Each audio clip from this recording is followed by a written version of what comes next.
48 سال حکومت کی ہے اورنگزیب نے. 48 سال میں اگر وہ ہمارے ہندو بھائیوں کا قتل عام کرتا تو کتنے کر لیتا. رہ جاتے ہمارے ہندو بھائی. اگر وہ خدا نہ کرے ہمارے مندر شہید کرتا تو کیا ہمارے مندر بچتے؟ 48 سال میں یہاں 10 سال کی حکومت نہیں ہے, کتنی جگہ بلڈوزر چل گیا. اسے 48 سال کا وقت ملا تھا. تب نہ آپ تھے نہ سوشل میڈیا تھی. وہ جو چاہتا کر لیتا, نام و نشان مٹ جاتا. اگر وہ اتنا آتنکی ہوتا تو.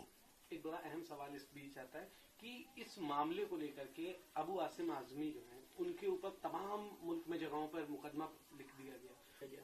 کیا کیسے دیکھتے ہیں آپ اور کیا کہیں گے اس کو لے کر جس طرح سے ان پہ کارروائی کی گئی ہے, ان کے صرف ایک بیان کو لے کر؟ وہ ایک جیسے کہ میں منور رانا صاحب کا بیٹا ہوں تو فٹ پاتھ پر بھی ہوگی محل کی زبان میں, ہم گفتگو کریں گے غزل کی زبان میں.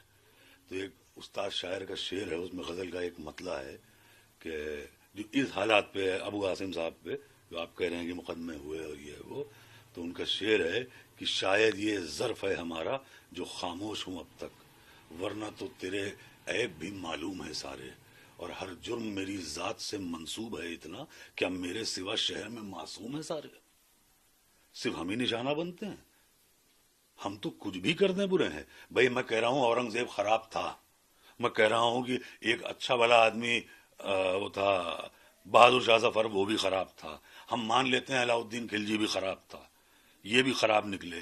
بعد میں یہ جو اور بھی لوگ آ گئے سب خراب. ہمارے مافیا بدماش جو نکلے, جو ان کو جتاتی رہی پبلک, وہ آج آسانی سے گھوم رہی ہے, سب خراب.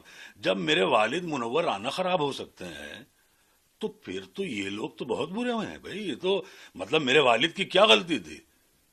میرے والد کی یہ غلطی تھی کہ وہ گوڈسے کے دور میں گاندھی گیری کر رہے تھے. تو ہمارا تو صرف یہ, ہم تو اوف بھی کر دیں تو بہت ہے. ہم تو مطلب ہمارا حال اس وقت یہ ہے کہ آپ میرا گلا دبائیے اور میری آنکھیں بھی باہر نہ ہوں. کیسے ممکن ہے؟ آخری سوال رہے گا, بڑا اہم سوال ہے کہ جس طرح سے آج کے دور میں 400 سال پہلے, 500 سال پہلے یا 200 سال پہلے جو پورو میں چیزیں ہوئی ان کو بار بار کریدا جاتا ہے اور ان پر سیاست کہیں نہ کہیں آ کے ٹھہر جاتی ہے, ان پر چیزیں بیس بن جاتا ہے. موجودہ وقت کی جو استھتی ہے اسے سب بھول جاتے ہیں. یہ دیکھیے, یہ تب ہوتا ہے جب ہمارے پاس کوئی نئی اپلبدھی نہ ہو. تو جب ہم نے کچھ نیا بڑا اچھا کچھ کیا ہوتا تو ہم ایسے ماضی میں نہیں جاتے. ماضی مطلب پاسٹ میں. اردو کی بات آ گئی تو ابھی سے بھی ہمارے ہاں کہا گیا کہ اردو زبان خراب ہے.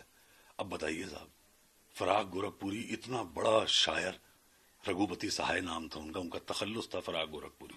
میں آپ کو بہت دلچسپ واقعہ بتا دوں کہ فراق صاحب کی بیٹی کے لیے رشتہ دیکھنے کچھ لوگ آئے, تو جو لڑکے والے آئے انہوں نے کہا کہ وہ تو فراق صاحب سے, ان کا تلفظ بہت خراب تھا مطلب پروننسیشن, تو وہ فراق صاحب سے کہنے لگے, لڑکے کے باپ ان کے والد, کہ اچھا تو آپ شاعر ہیں؟ تو فراق صاحب نے انہوں نے دیکھا, کہنے لگے تو آپ کب سے شاعری کر رہے ہیں؟ فراق صاحب کا اور موڈ خراب ہوا. تو کہنے لگے پھر کوئی غزل سنائیے. فراق صاحب کہنے لگے, سنیے, آپ کا رشتہ آپ کے لڑکے کا میری لڑکی سے ہو یا نہ ہو, لیکن میں اور دیر آپ کو اپنے کان میں پیشاب نہیں کرنے دوں گا. فراق صاحب کہتے تھے, پروفیسر تھے رگھوپتی سہائے فراق گورکھپوری, فراق صاحب کہتے تھے کہ اردو اس لیے پڑھ لو کہ اگر کل کو افسر بن جاؤ تو افسر معلوم بھی دو. تو یہ تھی اردو زبان. اور رہی بات یہ جو اتہاس اور پاسٹ, یہ دیکھیے یہ دوہرا ماپدنڈ ہے. میرا ماننا یہ ہے کہ آپ یہ دوہرا ماپدنڈ لے کے نہیں چل سکتے. آپ کو مغل سے نفرت ہے اور مغلئی پسند ہے, تو یہ میری سمجھ کے باہر ہے نا. پھر آپ مغلئی بھی بند کرا دیجئے پورے ملک میں. مغلئی سے آپ کو محبت ہے, مغل سے نفرت ہے.